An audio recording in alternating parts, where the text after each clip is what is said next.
The rain drummed relentlessly on the windshield of my old car as I navigated the winding, narrow roads of the English countryside. I was on a road trip, exploring the hidden corners of the UK. The GPS had promised a shortcut, but now I found myself lost in the heart of the unknown.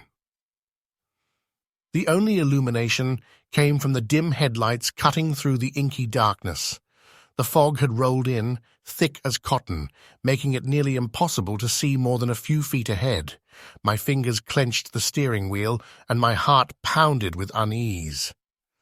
As I continued down the desolate road, a peculiar uneasiness crept over me. The rain had stopped, and the only sound was the tires splashing through puddles. I glanced in the rearview mirror, half expecting to see another car behind me, but there was nothing.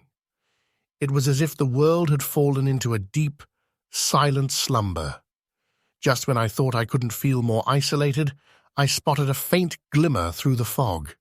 A sign appeared almost out of nowhere, and I squinted to read it. Haverford, it said, with an arrow pointing ahead. It was a tiny village, and though I hadn't planned to stop, the prospect of company was tempting. The road led me into Haverford, a place seemingly untouched by time. Cottages with thatched roofs lined the narrow streets, their windows glowing with the warm light of fires. I parked my car near the village square and got out, feeling the eerie sensation of being watched. A low murmur of voices reached my ears, and I followed the sound to a cozy-looking pub. I stepped inside, and the warmth of the fire and chatter washed over me. The patrons turned to look, their faces etched with surprise.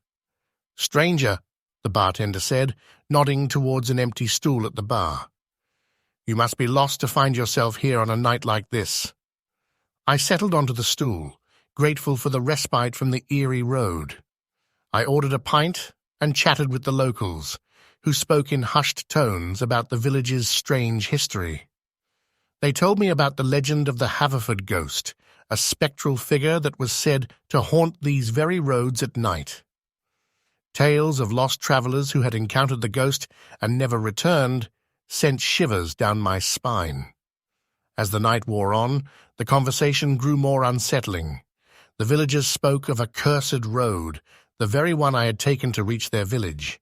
They claimed that it led to a place not found on any map, a place where the living and the dead mingled. Despite the unease, I was drawn to the mystery. I couldn't resist the urge to prove the locals wrong, and decided to leave the pub and head back to my car, determined to continue my journey. The fog outside had thickened, and I had to rely solely on my headlights to guide me.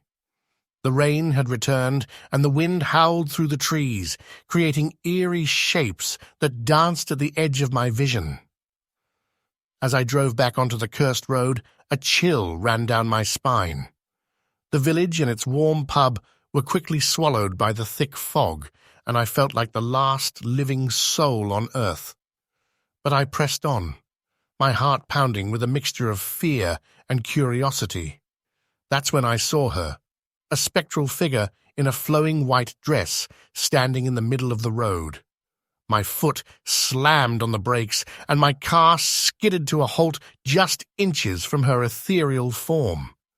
I could hardly breathe as I stared at her, my heart racing. Her eyes, hollow and empty, fixed on mine, and her bony hand reached out towards the car. In that moment, I knew I had encountered the Haverford ghost, the very legend I had scoffed at just hours before. Terrified, I threw the car into reverse and backed away from the ghostly figure.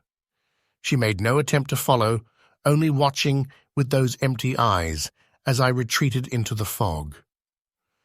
The rain had turned into a torrential downpour, and I could barely see the road ahead.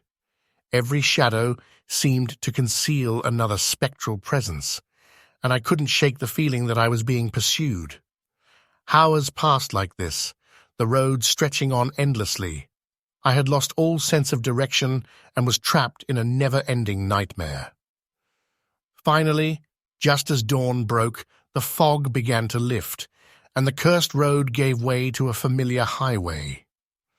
I had escaped the clutches of the Haverford ghost, but I would never forget that nightmarish journey through the haunted depths of the UK countryside.